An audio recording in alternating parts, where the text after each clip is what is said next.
Shalom, saya Pendeta Resta Karo-Karo kembali menemani Anda dalam video ringkasan Sekolah Sabat pekan ini. Judul pelajaran pekan ini adalah asal mula Alkitab dan sifat Alkitab. Ayat hafalan 1 Tesalonika 2:13. Dan karena itulah kami tidak putus-putusnya mengucap syukur juga kepada Allah, sebab kamu telah menerima firman Allah yang kami beritakan itu, bukan sebagai perkataan manusia, tetapi dan memang sungguh-sungguh demikian, sebagai firman Allah yang bekerja juga di dalam kamu yang percaya. Pemirsa, sebelum kita melanjutkan video ini, kita undang kuasa Roh Kudus, kita bersatu di dalam doa. Bapa kami yang di sorga, terima kasih berkat yang berlimpah Tuhan selalu berikan di tengah hidup kami. Saat ini Tuhan, kami kembali belajar dari pelajaran Sekolah Sabat. Penuhilah kami dengan kuasa Roh Kudus Tuhan untuk memahami pelajaran ini. Terima kasih ya Tuhan. Kami percaya berkat Tuhan yang terbaik, rancangan yang terbaik Tuhan selalu berikan untuk semua kami umat-umat Tuhan. Terpujilah nama Tuhan, dalam anak-Mu Yesus kami berdoa dan mengucap syukur. Amin. Saudaraku dalam Yesus Kristus, pelajaran pekan ini kita akan coba bagi menjadi dua bagian besar sesuai tema pekan ini. Yang pertama, asal mula Alkitab, dan yang kedua, sifat Alkitab. Sebelum ke topik pembahasan, perlu kita mengetahui bahwa kita dapat memahami asal mula Alkitab dengan benar dengan cara: 1. Membiarkan Alkitab menuntun ukuran dasar bagaimana seharusnya Alkitab itu diperlakukan. Yang kedua, mendekati Alkitab dengan iman, bukan dengan metode keraguan-raguan. Pemirsa Bakti Channel, kali ini kita akan pelajari ada beberapa poin yang kita angkat sehubungan dengan asal mula Alkitab hingga bentuk Alkitab yang kita kenal sekarang ini. Yang pertama, Alkitab berasal dari wahyu ilahi. 2 Petrus 1 ayat 16 firman Tuhan, sebab kami tidak mengikuti dongeng-dongeng isapan jempol manusia, ketika kami memberitahukan kepadamu kuasa dan kedatangan Tuhan Yesus Kristus sebagai Raja, tapi kami adalah saksi mata dan kebesarannya. Kemudian 2 Petrus 1:21, sebab tidak pernah nubuat dihasilkan oleh kehendak manusia, tetapi oleh dorongan Roh Kudus orang-orang berbicara atas nama Allah. Saudaraku, kedua ayat ini menekankan bahwa Alkitab bukan oleh karena kehendak manusia atau isapan jempol belaka, tapi oleh karena Roh Kudus. Jadi langkah pertama yang harus diperhatikan adalah asal mula Alkitab bukan dari kehendak manusia, tetapi dari dorongan Roh Kudus dan dari yang diilhamkan ilahi. Selain itu, perlu kita ketahui bahwa keseluruhan Alkitab diilhami, walaupun tidak semua dalam Alkitab dinyatakan secara langsung atau secara supra alami. Kadang-kadang Allah menggunakan para penulis Alkitab untuk menyelidiki berbagai hal dengan teliti, seperti Yosua 10 ayat 13 dan juga Lukas 1 ayat 1 sampai ayat 3. Ayat ini kita tidak akan bacakan di video ini, namun boleh pemirsa baca di Alkitab masing-masing. Namun sekali lagi kita garis bawahi bahwa keseluruhan Alkitab itu diilhami oleh Allah. Sebagaimana 2 Timotius mengatakan, 2 Timotius 3:16, segala tulisan yang diilhamkan Allah memang bermanfaat untuk mengajar, untuk menyatakan kesalahan, untuk memperbaiki kelakuan, dan untuk mendidik orang di dalam kebenaran.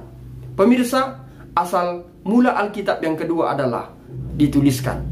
Pemirsa, karena Tuhan menggunakan media bahasa untuk menyatukan kehendaknya kepada manusia, maka wahyu Allah menjadi dapat dituliskan. Hal ini bertujuan supaya manusia tidak mudah melupakannya, karena Tuhan tahu manusia adalah manusia yang pelupa karena sudah jatuh ke dalam dosa. Pemirsa yang diberkati oleh Tuhan Yesus, sebagaimana Keluaran 34 ayat 27 firman Tuhan, berfirmanlah Tuhan kepada Musa, tuliskanlah segala firman ini, sebab berdasarkan firman ini telah kuadakan perjanjian dengan engkau dan dengan Israel. Pemirsa Bakti Channel yang saya hormati, selain dituliskan, Alkitab juga merupakan kesejajaran antara Kristus dan Alkitab. Poin yang ketiga ini memberikan penjelasan kepada kita bahwa ketika Allah menyatakan dirinya, Dia turun ke tingkat manusia. Sifat kemanusiaan Yesus menunjukkan semua tanda-tanda kelemahan manusia dan dampak dari kemerosotan selama 4.000 tahun. Namun dia tidak berdosa. Demikian juga bahasa Alkitab bukan bahasa manusia super sempurna yang tidak seorang pun yang bisa mengucapkan atau pahami. Yohanes 1:14 firman Tuhan. Firman itu telah menjadi manusia dan diam di antara kita, dan kita telah melihat kemuliaannya, yaitu kemuliaan yang diberikan kepadanya sebagai anak tunggal Bapa, penuh kasih, karunia, dan kebenaran. Ayat ini sangat jelas menyatakan bagaimana Allah itu melalui Yesus Kristus turun menjelma sebagai manusia, dan dia disebut anak tunggal Bapa dan penuh kasih, karunia, dan kebenaran. Pemirsa, tentu saja setiap perbandingan memiliki batas-batasnya. Yesus Kristus dan Alkitab tidaklah persis sama. Alkitab bukanlah penjelmaan Allah, dan Tuhan bukanlah buku. Allah dalam Yesus menjelma menjadi manusia. Kita mencintai Alkitab karena kita menyembah Juru Selamat yang dinyatakan dalam halaman-halaman firman Tuhan Alkitab. Saudaraku, tentu saja Alkitab tidak akan bermakna di dalam hidup kita jika Alkitab tidak kita pahami dengan iman. Untuk itu, sebagai pengikut Kristus, kita harus memahami Alkitab dengan iman. Semua pembelajaran yang benar terjadi dalam konteks iman. Sebagaimana kita telah pelajari di awal video, bahwa kita tidak bisa memahami Alkitab dengan benar jika kita mendekatinya dengan sikap metode ragu-ragu, tetapi haruslah dalam roh, kasih, dan iman. Sebagaimana Ibrani 11 ayat 6 firman Tuhan. Tetapi tanpa iman tidak mungkin orang berkenan kepada Allah. Kita garis bawah ya. Tetapi tanpa iman tidak mungkin orang berkenan kepada Allah. Sebab barang siapa berpaling kepada Allah, ia harus percaya bahwa Allah ada, dan bahwa Allah memberi upah kepada orang-orang yang sungguh-sungguh mencari Dia. Pemirsa yang diberkati Tuhan Yesus, asal mula Alkitab kita sudah ketahui melalui video ini. Sekarang kita juga perlu mengetahui sifat Alkitab.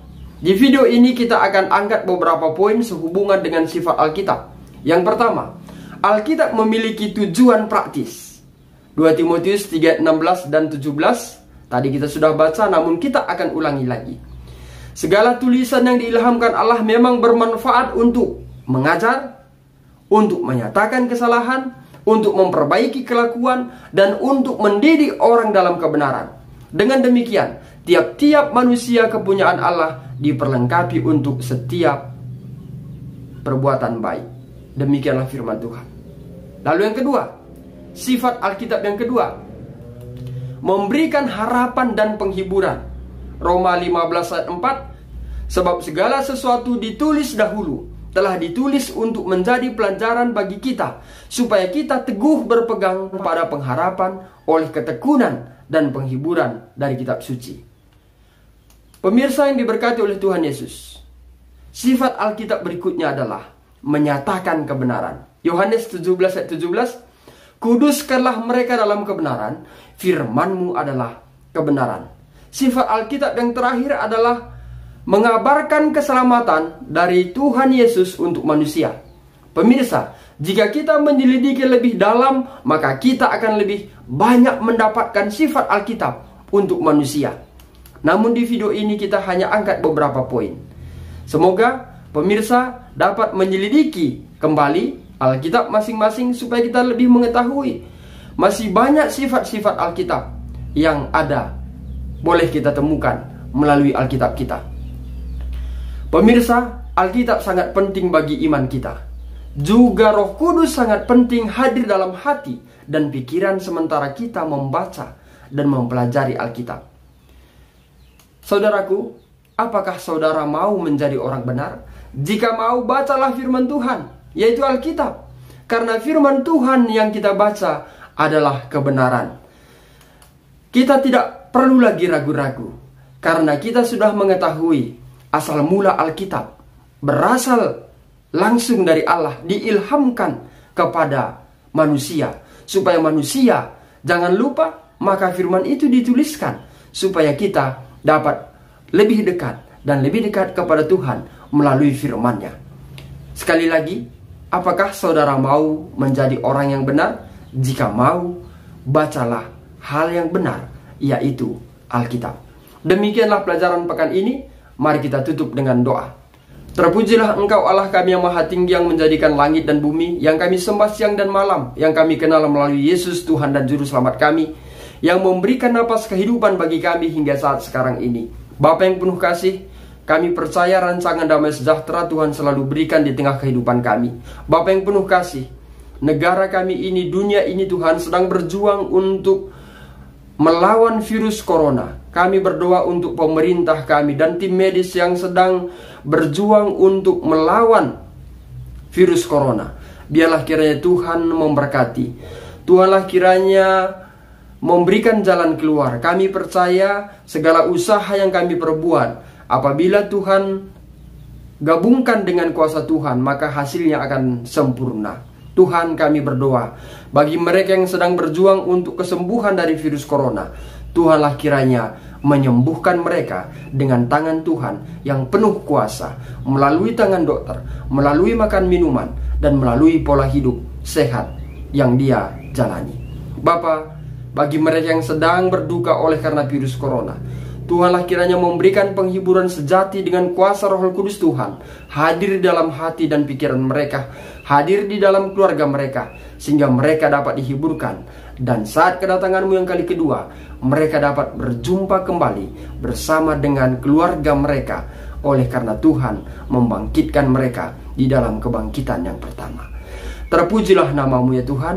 Sekali lagi kami memohon, ampunkan kami dari setiap pelanggaran yang kami perbuat. Di dalam anakmu Yesus kami berdoa dan mengucap syukur. Amin. Pemirsa yang diberkati oleh Tuhan Yesus, demikianlah pelajaran kita di pekan ini. Kita akan berjumpa kembali di pelajaran berikutnya. Akhir kata saya sampaikan, Tuhan Yesus memberkati.